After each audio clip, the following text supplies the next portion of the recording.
25 मई 2024 प्रातः मुरली। ओम शांति। बाप दादा मधुबन से। मीठे बच्चे, बाप आए हैं तुम्हें सिविल चुस देने। बाप आए हैं तुम्हें सिविल चक्षु देने। तुम्हें ज्ञान का तीसरा नेत्र मिला है, इसलिए यह आंखें कभी भी क्रिमिनल नहीं होनी चाहिए। आंखें कभी क्रिमिनल नहीं होनी चाहिए। प्रश्न है, तुम बेहद के सन्यासियों को बाप ने कौन सी एक श्रीमत दी है? बेहद के सन्यासियों को बाबा ने आज हमें क्या कहा? बेहद के सन्यास, मतलब हद का सन्यास नहीं माना। ये जो हाँ, उत्तर बाप की श्रीमत है तुम्हें नर्क और नर्कवासियों से बुद्धि योग हटाकर स्वर्ग को याद करना है।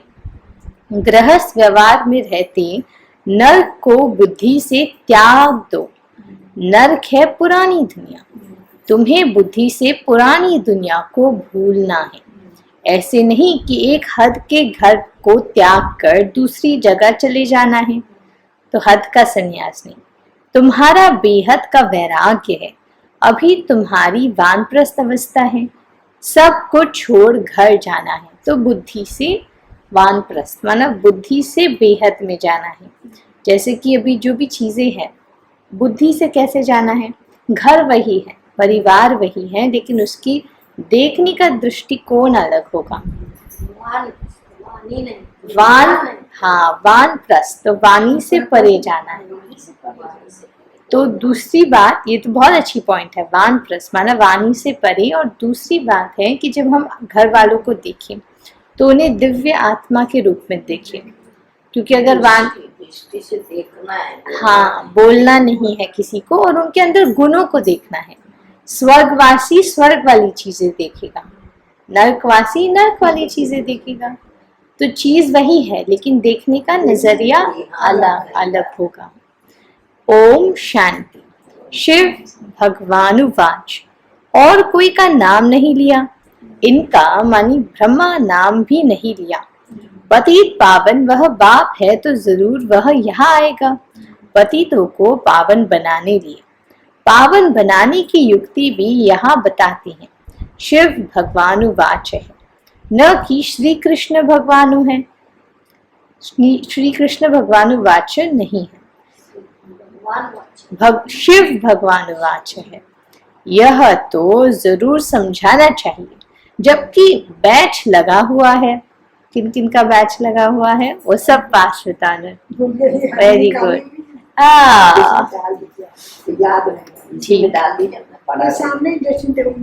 बाबा, हाँ, बाबा ने बोला आज बैच की बात की है, तो बैच, हाँ देखो, तो बैच से बहुत सेवा होगी। हाँ बढ़िया, तो आप सब पास विद ऑनर हो गए आज। यह तो जरूर समझाना चाहिए, जबकि बैच लगा हुआ है। रचयिता और रचना के आदि मध्य अंत का सारा राज यहाँ इस बैच में दिखाया हुआ है। यह बैच कोई कम नहीं है, इशारे की बात है। तुम सब नंबरवार पुरुषार्थ अनुसार आस्तिक हो। नंबरवार जरूर कहेंगे। कई है जो रचता और रचना का ज्ञान भी नहीं समझा सकते। कई है जो रचता और रचना का ज्ञान नहीं समझा सकते, तो सतप्रधान बुद्धि थोड़ी ही कहेंगे। तो आप बताइए जरा, रचता और रचना कौन? रचता है शिव परम पिता परमात्मा, उनकी रचना है स्वर्ग, नई दुनिया। हाँ, उनका नई दुनिया रचने वाले। हाँ, हमें सतप्रधान बनाते हैं। आत्मा को रचा नहीं जा सकता, जैसे परमात्मा को रचा नहीं जा सकता, आत्मा को रचा नहीं जा सकता। लेकिन जो हम करते हैं वो दुनिया सतप्रधान बनाते हैं। तो आपकी बात सही है कि बाबा हम आत्मा के अंदर सतप्रधानता वापस से लाते हैं। तो वैसे कह सकते हैं सतप्रधान दुनिया को वो रचते हैं। एक फिजिक्स में एक लॉ है कि ऊर्जा कभी बनती नहीं, ऊर्जा को कभी खत्म नहीं किया जा सकता। वैसे ही आत्मा का है, आत्मा भी ऊर्जा है। कभी मरती नहीं और कभी बनती भी नहीं, वो ऊर्जा है। वैसे ही बाबा कहते हैं कि मैं जो रचता और रचना का ज्ञान है वह भी नहीं समझा सकते, तो सत्व प्रधान बुद्धि नहीं कहेंगे। तो आज एक होमवर्क करें हम सब, थोड़ा एक दो पॉइंट रचना के बारे में अपनी बुद्धि से। आप हमने इतनी मुरलियां सुनी हैं, तो रचना क्या है और रचता क्या है, उसके ऊपर 2 पॉइंट्स लिखने हैं। जो भी मन में आए, जैसा भी लिख सकते हो, एक कहानी के रूप में लिखो, पॉइंट के रूप में लिखो, जैसे आपको अच्छा लगे। फिर बाबा कहती हैं, तुम सब नंबरवार पुरुषार्थ अनुसार आस्तिक हो, परंतु कहते नहीं है, कहा फंक न हो जाए। फंक माना फ्लॉ, माना कुछ ऊपर नीचे ना हो जाए। नंबरवार तो होते हैं, फर्स्ट क्लास की कीमत भी बहुत अच्छी होती है। अभी तुमको सच्चा सदगुरु मिला है, अभी तुम बच्चे जानते हो, जबकि सदगुरु मिला है वह तुमको एकदम सच्चा बना देते हैं। सच्चे है देवी देवताएं, जो फिर वाम मार्ग में झूठे बन जाते हैं। सतयुग में सिर्फ तुम देवी देवताएं रहते हो। हाँ, कलयुग में आने से फिर झूठे हो जाते हैं। बिल्कुल, और कोई होते ही नहीं। कोई तो ऐसे है जो कहते हैं कि ऐसे कैसे हो सकता, ज्ञान नहीं है ना।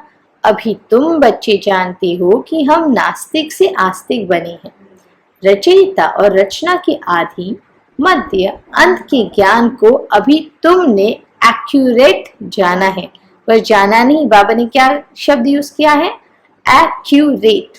एक्यूरेट माना यथार्थ तुम लोगों ने ज्ञान का आदि मध्य, माना रचना के आदि मध्य अंत के ज्ञान का आपको पता है। नाम रूप से न्यारी चीज फिर देखने में नहीं आती है। आकाश पोलार है तो भी फील किया जाता है ना कि आकाश है। यह भी ज्ञान है, सारा मदार बुद्धि पर है। रचता और रचना की नॉलेज एक बाप देती है।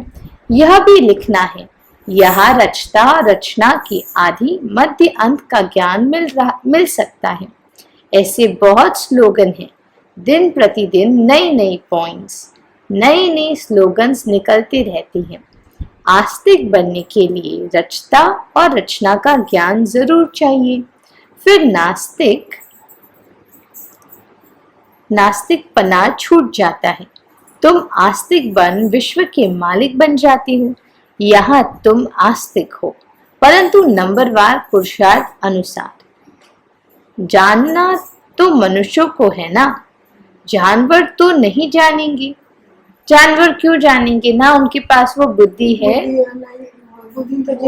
हाँ, और बुद्धि नहीं है, तो इसके लिए वो कुछ क्रिएट भी नहीं कर सकते, रचना भी नहीं कर सकते। वो खुद एक रचना है, प्रकृति खुद ही अपने बोलने की शक्ति है। हाँ, इसलिए आप देखेंगे कि जैसे जिसका मालिक, माना जानवर का जो मालिक होगा, जानवर फिर धीरे धीरे उसकी तरह होने लग जाता है। जैसे किसी का, जैसे अभी कोई सन्यासी है, उनके पास एक बिल्ली या कुत्ता है, तो उनके जानवर बहुत शांत होते हैं। यहाँ भी देखा है हमने। और अगर किसी के घर में पार्टी वगैरह चलता ही रहता है, तो उनके भी कुत्ते ऐसे ही रहते हैं। हाँ, वो भी जानते हैं मालिक है, बोल नहीं सकते, वो कर लेंगे।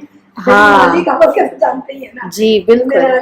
वो दूसरे कोई दुश्मन को घुसने नहीं देंगे घर में। हाँ, इतना प्यार करते हैं मालिक।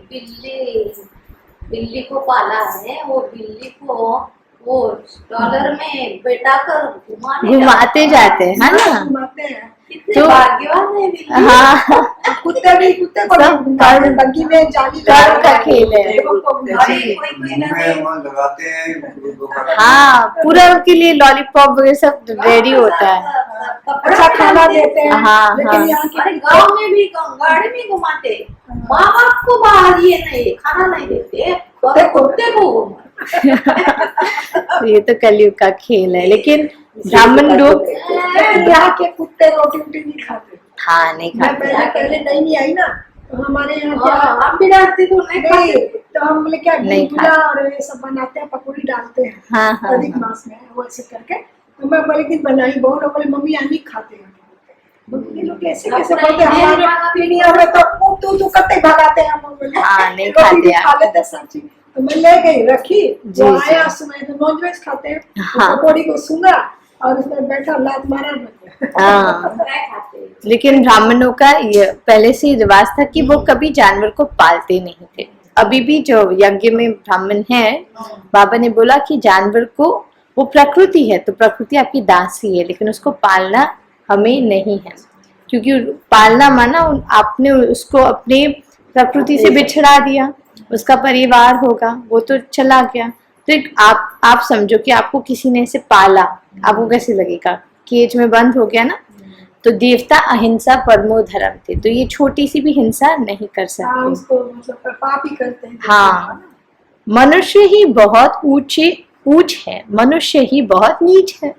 तो ऊंच भी मनुष्य, नीच भी मनुष्य। ये दोनों एक। हाँ, समय का खेल है। इस समय कोई भी मनुष्य मात्र रचता और रचना की नॉलेज को नहीं जानती है। बुद्धि पर एकदम गोदरेज का ताला लगा हुआ है। तुम नंबरवार पुरुषार्थ अनुसार जानते हो कि हम बाप के पास विश्व का मालिक बनने के लिए आए हैं। तुम 100% प्योरिटी में रहती हो।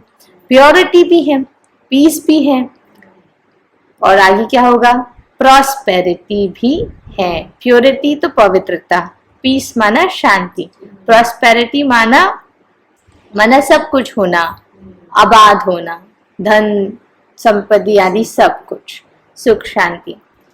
तो बाबा कहते हैं आशीर्वाद देते हैं ना, परंतु यह अक्षर भक्ति मार्ग के है। आशीर्वाद यह अक्षर ही भक्ति मार्ग का है। यह लक्ष्मी नारायण तो तुम पढ़ाई से बनते हो। किससे बनते हो? पढ़ाई से। पढ़कर फिर सबको पढ़ाना भी है। स्कूल में कुमार कुमारियां जाते हैं पढ़ने के लिए।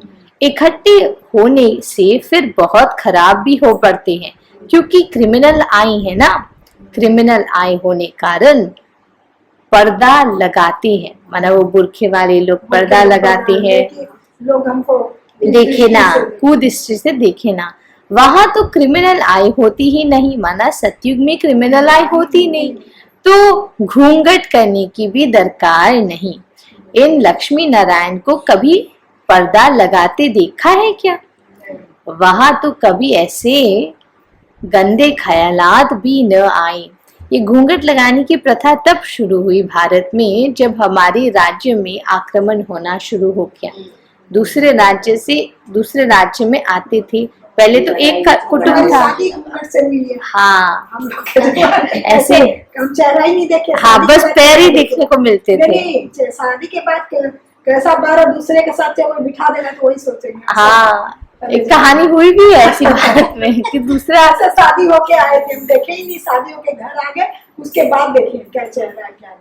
अरे हाँ, पहले ये तो प्रथा ऐसे- पहले द्वापर से शुरू हुई। हाँ, द्वापर से पहले तो ही एक राज्य था, फिर जब राज्य बढ़ गए तो एक राज्य दूसरे पे आक्रमण करते थे, तो नारियों को प्रोटेक्ट माना, उनको उनकी सुरक्षा के लिए उनको दरबार में रखते थे, लेकिन उनका घूंघट होता पर्दे के पीछे।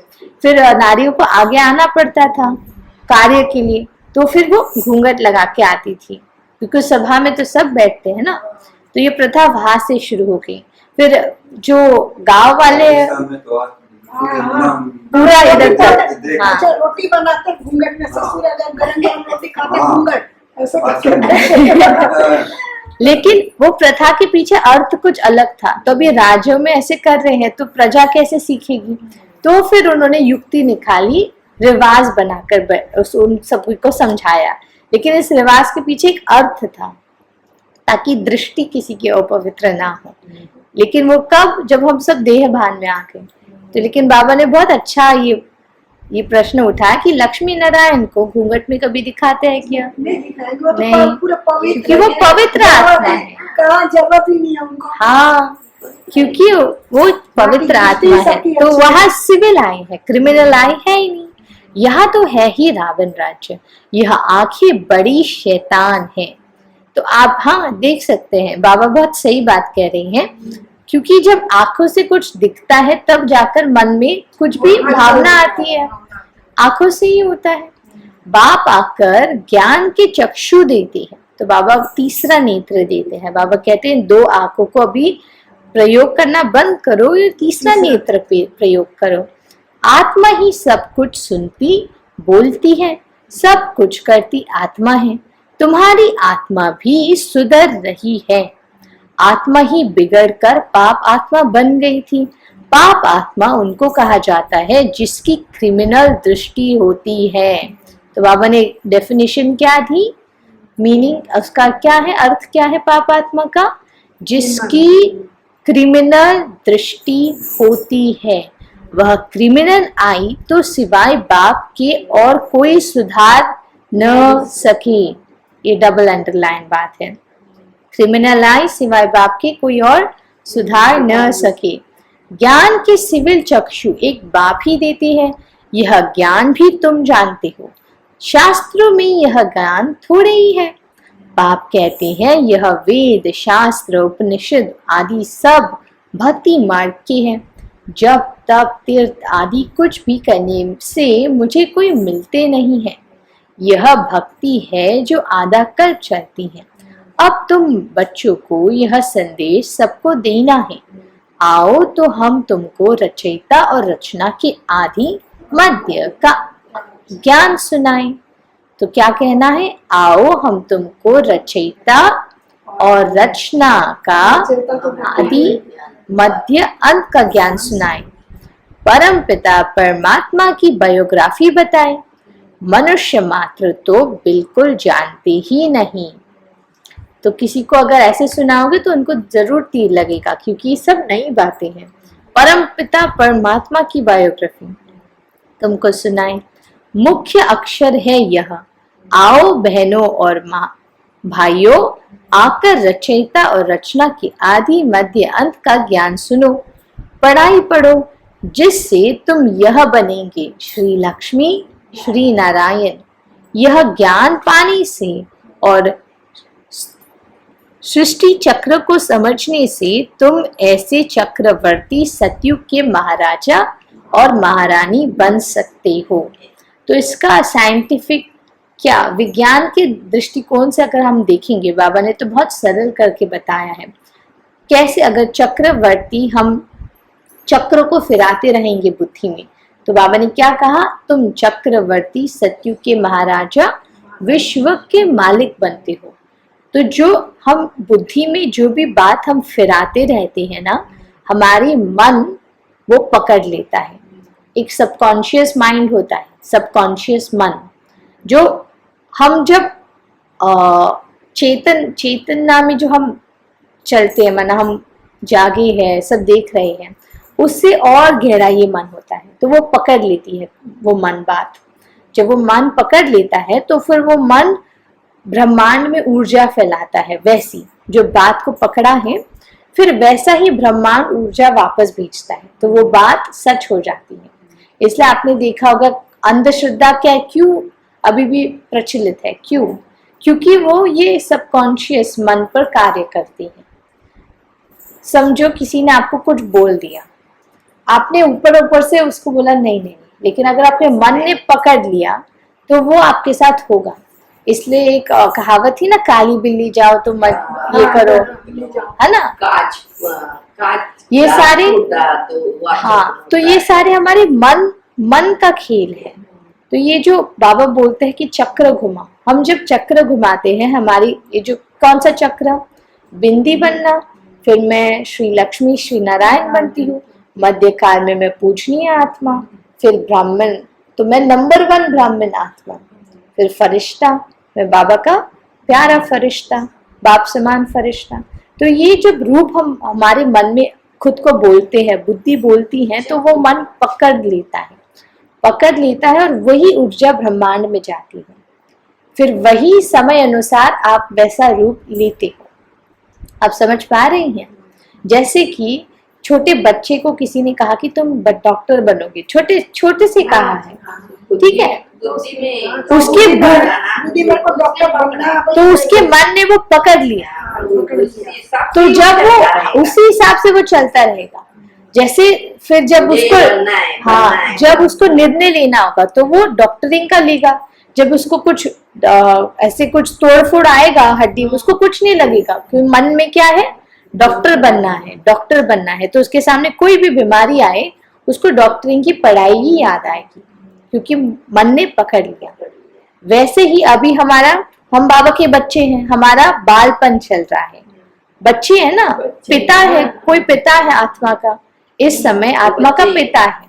तो हम बच्चे, इसलिए बाबा बोलते हैं स्वदर्शन चक्र फिराते रहो, तो वो मन पकड़ेगा, फिर वैसे ही आप चलते रहोगे और ऐसे ही फिर हम श्री लक्ष्मी श्री नारायण बनते हैं। तो ये राज की बात थी। फिर बाबा कहती है यह लक्ष्मी नारायण भी इस पढ़ाई से बनी है, तुम भी पढ़ाई से बन रही हो। इस पुरुषोत्तम संगम युग का बड़ा प्रभाव है। देखो बाबा ने भी कहा कि इस पुरुषोत्तम संगम युग का बड़ा प्रभाव है। इस एक युग में ही आत्मा का पिता आत्मा से मिलन करता है, आत्मा को पढ़ाता है, आत्मा को बनाता है। बाप आते भी है भारत में, दूसरे कोई खंड में क्यों आएंगे? बाप है अविनाशी सर्जन, तो जरूर आएंगे भी वही ही जो भूमि सदैव कायम रहती है। वही भूमि में आएंगे जो भूमि सदैव कायम रहती है। इसलिए भारत को अविनाशी खंड कहा गया है। अल्लाह सारे खंड ऊपर नीचे होते रहते हैं। जो भारत का एक खंड है वो कभी विनाश नहीं होता। जिस धरती पर भगवान का पांव लगा वह धरनी कभी विनाश नहीं हो सकती। भगवान जहाँ जन्म नहीं होगा, हाँ। उधर तो दिल्ली तरफ ही लेते हैं, दिल्ली है और वह आगरा उधर। तो इस समय बाबा बोल रहे हैं क्योंकि बाबा ब्रह्मा के तन में अवतरित हुए ना, तो बाबा तन में है, तब तो उनकी ऊर्जा, वो बोल रहे हैं बाबा कि जब जिस धरनी पर भगवान अवतरित हुए, तो ब्रह्मा बाबा उस समय कहाँ थे? भारत में ही थे। तो जहाँ ब्रह्मा बाबा थे वहाँ शिव बाबा अवतरित हुए, तो वो धरनी कभी विनाश नहीं हो सकती। यह भारत तो रहता है ना देवताओं के लिए, सिर्फ यह चेंज होता है। माना पहले तमो प्रधान से सत्व प्रधान, फिर तमो प्रधान, ऐसे हो जाता है। बाकी भारत तो है सचखंड, झूठ खंड भी भारत ही बनता है। भारत का ही ऑल राउंड पार्ट है और कोई खंड को ऐसे नहीं कहेंगे। क्यों भारत महान है? क्योंकि आप देखो, भारत, मैं चित्र लाऊंगी कल या फिर परसों, भारत को देखेंगे ना तो इधर मराठा लोग हैं यहाँ, तो हमारी जो स्किन है वो ब्राउन स्किन है। थोड़े नीचे जाएंगे तो जो साउथ के लोग हैं उनकी काली स्किन है। तो जो साउथ का जो पार्ट है ना वो अफ्रीका से, आप देखोगे ना, अफ्रीकन लोग से मिलता जुलता है। फिर दूसरे साइड आ जाइए, उड़िया, वेस्ट बंगाल, तो वो श्रीलंका उस साइड से मिलता रहता है। फिर थोड़ा ईस्ट इधर आ जाइए, ये वाले भाग में, तो यहाँ जो हिमाचल प्रदेश है उनका चाइना, इंडोनेशिया, उनसे मिलता जुलता चेहरा है। माना जो मणिपुर से आते हैं, जो भारत में ही रहते हैं, अरुणाचल प्रदेश, वो सारे जो देश है, आसाम वगैरह, उनकी चेहरावट की बनावट कैसी है? वो चाइना जैसे, हाँ।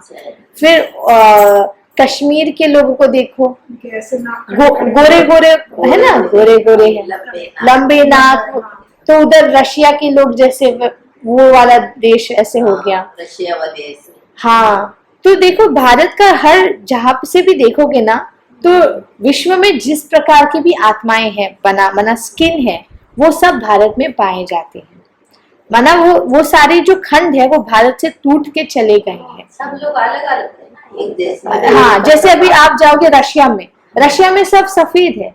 उधर उनके जो पहले से जो लोग रह रहे हैं वो सब सफेद है। अफ्रीका में जाओगे, जब से अफ्रीका बना है काले है। लेकिन भारत ही ऐसा देश है जहाँ सब रंगों के, सब रंग रूप के लोग हैं, सब लोग हैं, और वो प्राचीन काल से, माना द्वापर से है। तो यहाँ बाबा कह रहे हैं यह भारत तो रहता है ना तो देवताओं के लिए। भारत वाले ऐसे फॉरेन वगैरह जाते तो समझ आते। हाँ हाँ अपने भी जैसे इंडिया में रहते हैं, फौरन एक आध दिखते हैं, बड़े बड़े शहर की छोड़ो, छोटे कभी कदाऊ दिखते हैं। हाँ। तो अचरज से देखते हैं। अभी यहाँ की भी लोग अलग हैं। यहाँ तो हाँ, फौरन बहुत दिखने मिलता है, लेकिन वहाँ इंडिया में थोड़ा गोरी चमड़ी कैसे जो सफेद चमड़ी है, हाँ। लाल लाल दाने नहीं और एकदम सफेद। हाँ वो बाल ठाकरे नहीं, वो इंदिरा गांधी की, सोनिया गांधी को। हाँ जी, सोनिया गांधी। हाँ, सफेद कातड़ी वाली बोलते थे। जी जी जी। तो भारत कहने का भावार्थ है कि भारत अविनाशी खंड था, इसलिए भारत में ही सारे रंग रूप पाए जाते हैं। सच्चा अथवा ट्रूथ भगवान ही आकर सच खंड बनाते हैं, फिर झूठ खंड रावण बनाते हैं, फिर सच की रीति भी नहीं रहती। अच्छा, फिर सच की रत्ती भी नहीं रहती, इसलिए गुरु भी सच्चे नहीं मिलते हैं। वह सन्यासी, फॉलोवर्स, गृहस्थी, तो उन्हों को फॉलोवर्स कैसे कहेंगे? अच्छा, सन्यासियों के फॉलोवर्स कहते हैं। फॉलोवर्स माना फिर उनको भी सन्यास लेना पड़ेगा, तो फॉलोवर्स तो वो हुए ना जो समान होते हैं, लेकिन वो तो गृहस्थ में रहते हैं, तो वो फॉलोवर्स नहीं कह सकते। अब तो बाप खुद कहते हैं, बच्चे पवित्र बनो और दैवी गुण धारण करो, तुमको अभी देवता बनना है। सन्यासी कोई संपूर्ण निर्विकारी थोड़ी है, घड़ी घड़ी विकारियों के पास जन्म लेते हैं, कई बाल ब्रह्मचारी भी होते हैं, ऐसे तो बहुत है, विलायत में भी बहुत है। फिर जब बूढ़े होते हैं तब शादी करते हैं संभालने के लिए, माना कोई संभालने के लिए हो इसलिए शादी कर लेते हैं। फिर उनके लिए धन छोड़ कर भी जाते हैं, बाकी धन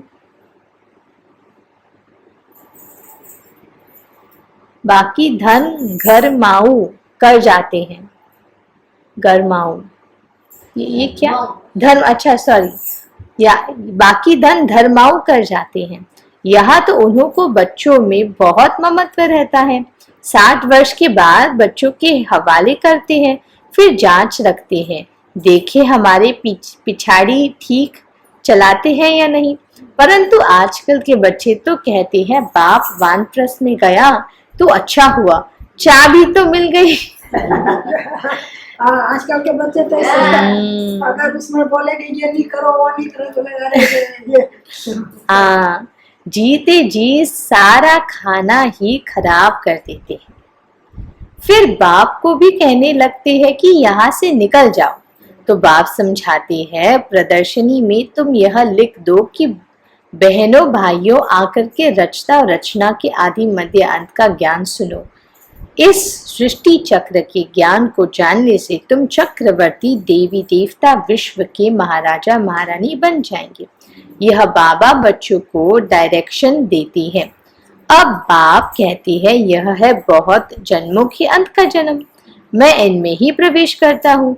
ब्रह्मा के सामने है विष्णु, विष्णु को 4 भुजाओं क्यों देती है? 2 है मेल, 2 तो लक्ष्मी का, 2 है और 2 है फीमेल की। हाँ, माना 2 श्री नारायण का और 2 श्री लक्ष्मी की। यहाँ 4 भुजा वाला कोई मनुष्य थोड़ी होता है। लोग जानते नहीं, हाँ बोल देते हैं दुर्गा जी का इतने भुजा। बिल्कुल, तो बाबा कहते हैं, यह 4 भुजा वाला यह समझाने लिए है। विष्णु अर्थात लक्ष्मी नारायण ब्रह्मा को भी दिखाते हैं।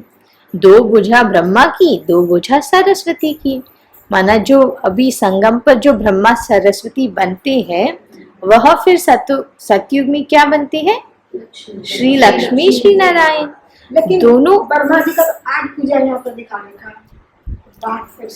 अच्छा हाँ, वो तो थाईलैंड में तो बहुत अलग अलग करके दिखाते हैं। ब्रह्मा के सामने तो अंडा भी रख देंगे। मैंने देखा था कि कोको कोला, पेप्सी, वो सब ब्रह्मा के। हाँ, फिर एक बार उनको समझाया, तो फिर जो एक मंदिर में हम गए थे, तो फिर वो जो रख रही थी, उन्होंने फिर रखना बंद किया उनको, लेकिन उनको समझ नहीं है ना, वो तो वो हाँ सदियों से कर आ रहे, तो उन्हें समझ नहीं है। दोनों बेहद के सन्यासी हो गए हैं, ऐसे नहीं संन्यास कर फिर दूसरी कोई जगह चले जाना है। नहीं, बाप कहते हैं गृहस्थ व्यवहार में रहते नर्क का बुद्धि से त्याग करो। एक्चुअली जो थाईलैंड में ब्रह्मा है उसका और गहरा अर्थ है। 8 भुजाएं इसलिए और 4 दिखाते हैं ना, तो ब्रह्मा 4 मुंह दिखाते हैं। चारों दिशाओं में उनका मुंह रहता है। हाँ, चारों दिशाओं में ब्राह्मण आत्माएं, माना ब्रह्मा मुख वंशावली आत्माएं हैं। और 8 हाथ इसके लिए क्योंकि इतने सारे हैंड्स बाबा के हैं, माना ब्रह्मा के हैं। तो हर एक हाथ में आपको दिखा होगा, पहले तो पुस्तक है, शंख है, माला है, फिर ये चक्र भी है, फिर कमल भी दिखाते हैं, और 2 और हाथ है जिसका गहरा अर्थ है। अभी मुझे याद आया, जब आशा दीदी आई थी तो वो चकित हो गई थी कि ब्रह्मा बाबा माना ब्रह्मा की मूर्तियां हर चौराहे पर आपको मिलेगी, और नियम है उनका, भले आप हो नहीं थाई फिर भी आपको लगाना है। इंडिया में तो पुष्कर में है वर्मा जी का। हाँ जी जी, अजमेर में ना, नहीं पुष्कर में है। पुष्कर में, अच्छा एक ही अच्छा, मंदिर है। ओके। नर्क को भूल स्वर्ग को बुद्धि से याद करना है। नर्क और नर्कवासियों से बुद्धि योग हटाए, स्वर्गवासी देवताओं से बुद्धि योग लगाना है। जो पढ़ते हैं उनकी बुद्धि में तो रहता है ना कि हम पास करेंगे फिर यह बनेंगे। आगे गुरु करते थे। जब वानप्रस्थ अवस्था होती थी, बाप कहते हैं मैं भी इनकी वानप्रस्थ अवस्था में ही प्रवेश करता हूँ, जो बहुत जन्मों के अंत के जन्म में है। भगवान उवाच, मैं बहुत जन्मों के अंत वाले जन्म में ही प्रवेश करता हूँ। जिसने शुरू से लेकर अंत तक पाठ बजाया है उसमें ही प्रवेश करता हूँ, क्योंकि उनको ही पहले नंबर में जाना है। ब्रह्मा सो विष्णु, विष्णु सो ब्रह्मा, दोनों को 4 भुजाएं देते हैं। हिसाब भी है ब्रह्मा सरस्वती सो लक्ष्मी नारायण, फिर लक्ष्मी नारायण सो ब्रह्मा सरस्वती बनते हैं। तो तुम बच्चे झट यह हिसाब बताती हो। विष्णु अर्थात लक्ष्मी नारायण 84 जन्म लेते लेते फिर आकर साधारण यह ब्रह्मा सरस्वती बनते हैं। इनका नाम भी बाद में बाबा ने ब्रह्मा रखा है। तो पहले बाबा का नाम था दादा लेखराज, जब वो देह के अपने सारे कर्तव्य में थे, फिर नाम पड़ा ब्रह्मा। हाँ, संसार में थे। नहीं तो ब्रह्मा का बाप कौन? जरूर कहेंगे शिव बाबा। कैसे रचा? एडॉप्ट किया। बाप कहते हैं मैं इनमें प्रवेश करता हूँ, तो लिखना चाहिए शिव भगवान उवाच, मैं ब्रह्मा में प्रवेश करता हूँ जो अपने जन्मों को नहीं जानते हैं। बहुत जन्मों के अंत के में भी अंत में प्रवेश करता हूँ, माना उस जन्म के अंत में, माना जब 60 वर्ष के थे तब वह भी जब वानप्रस्थ अवस्था होती है तब आता हूँ, और जब दुनिया पुरानी प्रतीत होती है तब मैं आता हूँ। कितना सहज बताते हैं। आगे 60 वर्ष में गुरु करते थे, अभी तो जन्म से ही गुरु करा देते हैं। यह सीखे हैं इन क्रिश्चियन से। अरे छोटेपन में गुरु कराने की क्या दरकार? समझते हैं छोटेपन में मरेंगे तो सदगति को पालेंगे। बाप समझाते हैं यहाँ तो कोई की सदगति हो न सके। अभी बाप तुमको कितना सहज समझाते और ऊंच बनाते हैं। भक्ति में तो तुम सीधी ही उतरते आए हो। रावण राज्य है ना,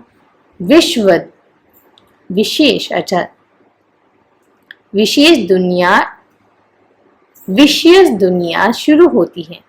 गुरु तो सबने किया है, यह खुद भी कहते हैं हमने गुरु बहुत किए हैं।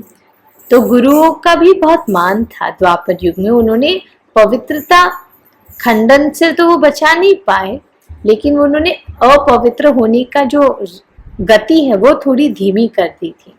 भगवान जो सबकी सदगति करते हैं उनको जानते ही नहीं। भक्ति की भी बहुत कड़ी जंजीरें बन पड़ी है। जंजीरें कोई मोटी होती है, कोई पतली होती है। कोई भारी चीज उठाते हैं तो कितनी मोटी जंजीर से बांधकर उठाते हैं। इनमें भी ऐसे हैं, कोई तो झट आकर तुम्हारी सुनेंगे, अच्छी रीति पढ़ेंगे, कोई समझते ही नहीं, नंबरवार माला के दाने बनते हैं। तो बाबा क्या कह रहे कि जो इस घराने का होगा, माना सतयुग का होगा, वो झट समझेगा, नहीं होगा तो उसकी बुद्धि में थोड़ा टाइम, लेकिन ज्ञान तो उसने सुना। तो बाबा ने बोला किसी के पीछे नहीं पड़ना है, सभी को ज्ञान जो है वो स्पष्ट बताओ, लेकिन अंदर में, हाँ अंदर में कोई इच्छा, ज्यादा हाँ होती है तो नहीं समझेगा। जी बिल्कुल। तो बाबा बोलते अंदर में कोई ऐसी इच्छा नहीं रखो, बस ज्ञान है, परमात्मा आया है और बताना है, क्योंकि उनका अधिकार है सुनने का। मनुष्य भक्ति मार्ग में माला से मरते हैं, ज्ञान कुछ भी नहीं है। गुरु ने कहा माला फेरते रहो, बस राम राम की धुन लगा देते हैं, जैसे बाजा बजाते हैं, आवाज बड़ा मीठा लगता है, बस बाकी जानते कुछ भी नहीं। राम किसको कहा जाता है, श्री कृष्ण किसको कहा जाता है, कब आते हैं, कुछ भी जानते नहीं। श्री कृष्ण को भी द्वापर में ले गए हैं, यह किसने सिखाया? अगर श्री कृष्ण को भगवान समझ लेते हैं, ठीक है, फिर श्री कृष्ण को द्वापर में दिखा दिया, तो फिर अगर जिस युग में भगवान आए उस युग के बाद तो अच्छा युग आना चाहिए, तो फिर द्वापर के बाद कलयुग क्यों आया? सदगति होनी चाहिए ना सबकी।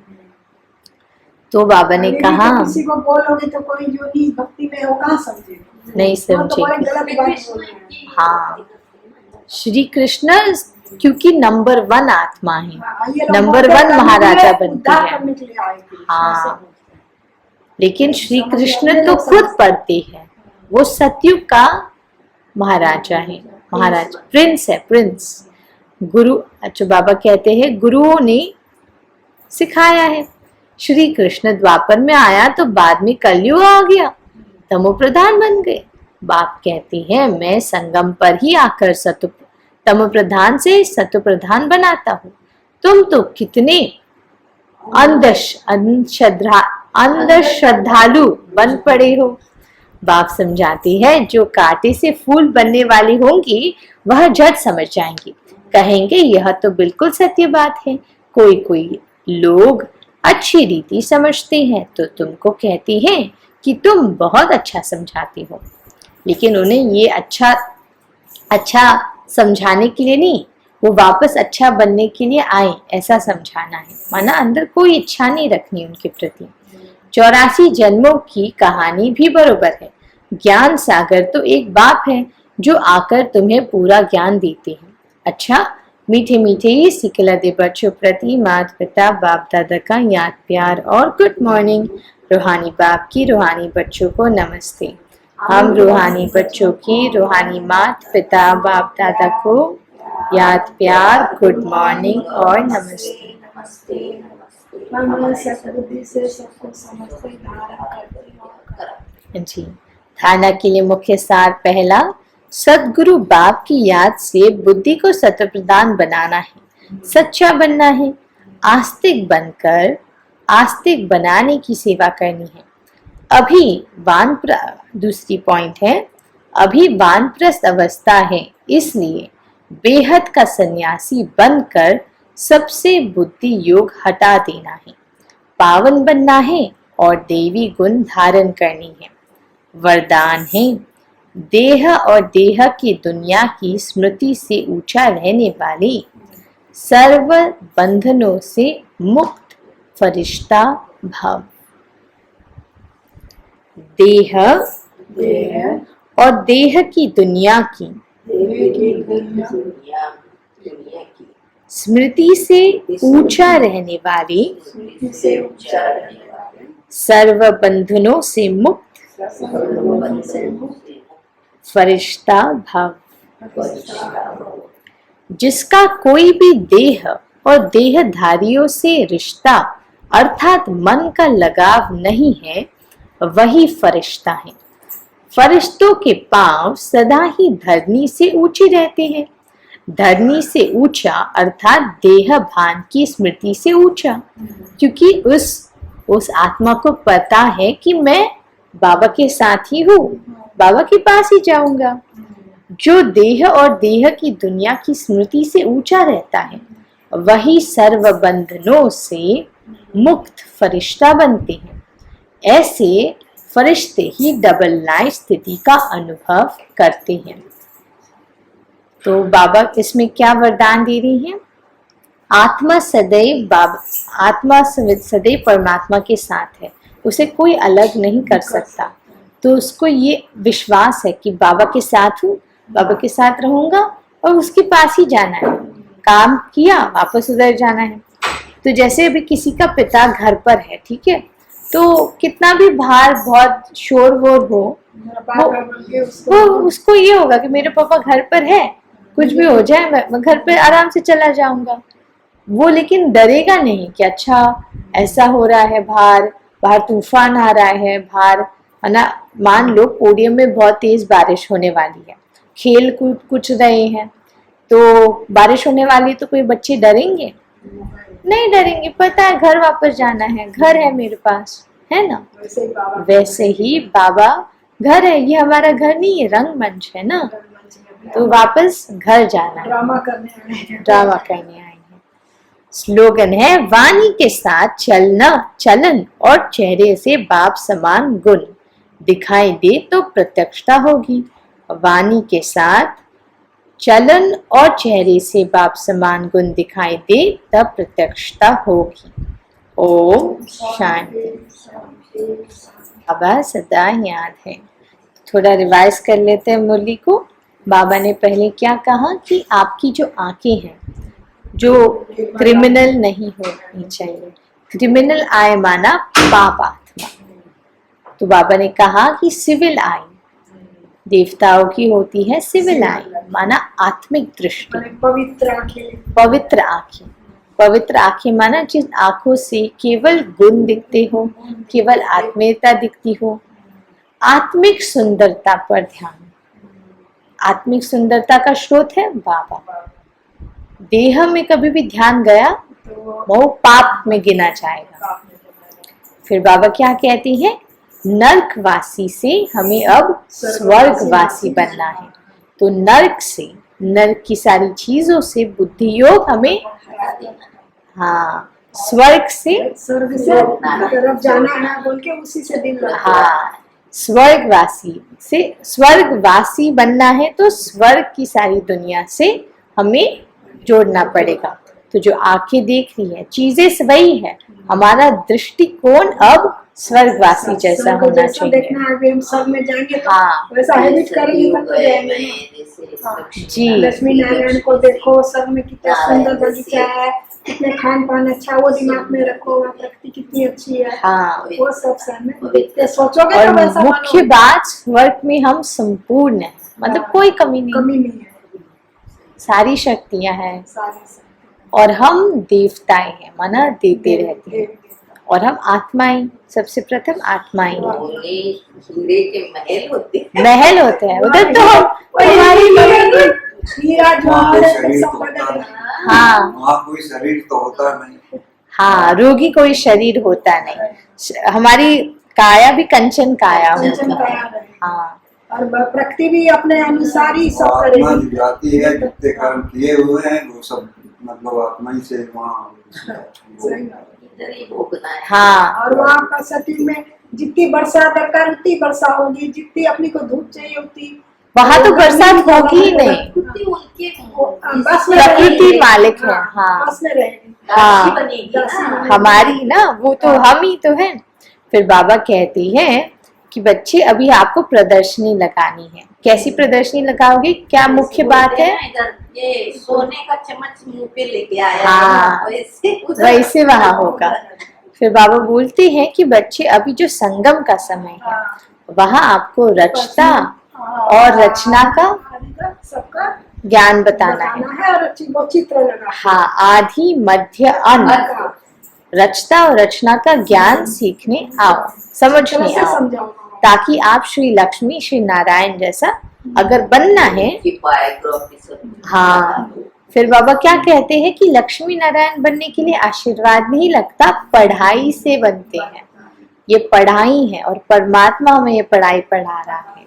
आत्मा ही सुनती है, आत्मा ही बोलती है, आत्मा ही देखती है। और आत्मा निकल गई तो मुद्दा हो जाता हाँ। तो अभी फिर बाबा ने बोला हम पर इस समय संगम का समय है, मतलब पिता हमारा है, तो हम आत्मा सब बच्चे हुए ना, तो बच्चे के अभी मन में क्या पकड़ना है? बच्चे ने चक्र पकड़ना है, चक्र पकड़ना है, ताकि चक्र घुमाना है, घुमाना है। बार घुमाओगे तो दिमाग में रहेगा। हाँ, और वो मन पकड़ लेगा, फिर वैसे आप बनेंगे। फिर बाबा ने आगे कहा कि हमें अब हमारी कौन सी अवस्था है? वानप्रस्थ अवस्था। एक तो हो गया वाणी से परे, ये नहीं वान अवस्था मतलब 60 के होगी नहीं, वो हमको वाणी से परे वो सब बनना है। हाँ, दिव्य गुणों की धारणा करनी है। और पावन बनना है। एक बहुत अच्छा कल सुना था, देखते ही बोलना नहीं। हाँ, वाणी से परे वाणी से परे जाना है। एक वो जो योगी होते हैं, सन्यासी होते हैं, तो एक बहुत अच्छी लाइन किसी ने कही थी। उन्होंने कहा था कि योगी स्वयं त्याग करके जो गरीबी को है वो अपनाते हैं, ये जो हाँ, संसार की गरीबी को अपनाते हैं। और जब वो अपनाते हैं तो उनकी जो अंदर में राजाईपन है वो हमेशा कायम रहता है। जैसे मान लो किसी ने 2 दिन से, किसी योगी ने 2 दिन से खाया नहीं, ठीक है, वो फिर भी किसी से मांगेगा नहीं, ना ही वो अपनी, जैसे किसी को अभी बहुत जोर से भूख लगी है तो जानवर जैसे बन जाता है ना, आकृति जानवर जैसे बन जाती है। लेकिन योगी क्या होता है, उसने खुद ये स्वीकारा है, ये मतलब जो गरीबी को अपनाया है। तो जब भूख होती है तो भूख योगी के पर हावी नहीं पड़ती, जानवर की आकृति नहीं आती उसको, वो राजा जैसे ही रहता है। बाबा बोलते हैं धीरे धीरे तब कम खाते हैं, हाँ, थोड़ा सा खाते हैं। तो बाबा क्या कह रहे में हैं? रहने की ताकत होती है। हाँ, हम हठ योगी नहीं है, हम राज योगी है ना। तो हमें क्या करना है? हम नर्क से टूट पड़ते हैं ना। हाँ, टूट पड़ते हैं ना, वैसे ही हम राजयोगी हैं। हम नर्क की चीजों को हमें पता है, हमने मन से उससे त्यागा है, क्योंकि ये नर्क है। हम मन से इस नर्क में गरीब बनते हैं, मन से नर्क में गरीब बनते हैं, माना नर्क में मेरा कुछ भी नहीं है, स्वर्ग में आपे आप हमें अमीर बनते हैं, सब मिलता है। हाँ, सब मिलता है। तो इसलिए हम जब राजयोगी खुद को कहते हैं, माना क्या? माना नर्क की चीजों में हमारी मन की जरा सी भी आसक्ति नहीं, कमजोरी नहीं, कुछ भी हो जाए, हम अपने शांत स्थिति में, अपने राजाई स्वधर्म में, तो उसे कहते हैं राजयोगी। तो बड़ा अच्छा लगा। फिर बाबा ने हमें वरदान क्या दिया आज? देह की और देह की दुनिया से सब बंधनों से मुक्त फरिश्ता बनो। मैंने देह से प्रेम करने से कुछ मिलने वाला। हाँ, अपना कर्तव्य करो और देह से परे रहो, माना प्रेम तो देना है, बट आत्मिक प्रेम। और लाइट माना जो हम कार्य कर रहे हैं, हाँ, हम चल भी रहे हैं, तो चल भी रहे हैं तो कैसे चल रही है? एक लाइट का फरिश्ता चल रहा है। कार्य भी कर रहे हैं तो कौन सा कर रहा है? ये मैं फोन भी उठा रही हूँ तो फरिश्ता फोन उठा रहा है, तो फोन उठा रहा है तो इससे ज्यादा उसे मोह नहीं है। हर कार्य, खाना भी बना रहा है तो लाइट का शरीर खाना बना रहा है, तो खाना भी प्रसाद बन जाता है। फिर बाबा ने स्लोगन में कहा, वाणी के साथ चलन और चेहरे से बाप समान गुण दिखाई देंगे, तब प्रत्यक्षता होगी। जब लोग देखेंगे भाई ये देवी समान है, हाँ, उसके गुण इतने अच्छे हैं, चलन भी चलना फिरना जी बिल्कुल। हाँ, तो श्री लक्ष्मी नारायण कोई शरीर की मान नहीं है, वो गुण ऐसे हैं। इसलिए जैसे कोई नई कन्या जन्म लेती है या फिर घर कोई नई कन्या वधू होके आती है तो क्या बोलते हैं? लक्ष्मी आई है। तो वो चेहरे से नहीं, उनकी गुण ऐसे हम चाहते हैं कि बने लक्ष्मी जैसे। जी, इसलिए उसको पाव ऐसे में हाँ। ओम शांति। चलिए योग करते थोड़ा।